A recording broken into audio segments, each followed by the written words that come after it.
Herkese merhaba arkadaşlar, kanalımıza hoş geldiniz. Mert Ramazan Demir tatil için Birleşik Krallık'a gitti.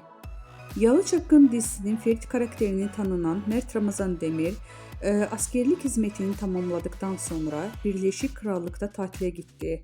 Demir tatilden yeni paylaşımlarını Instagram hayranlarıyla paylaştı. Ekranların en sevilen dizilerinden biri olan Yalı Çapkın dizisinde Ferit karakterini büyük bir hayran kitlesi kazanan Mert Ramazan Demir, geçtiğimiz aylarda vatan görevini yerine getirmek için Hatay İskenderun'a gitmişti.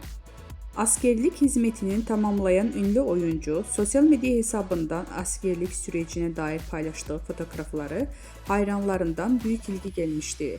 Yemin töreninde paylaşılan karelerde oldukça dikkat çekmişti.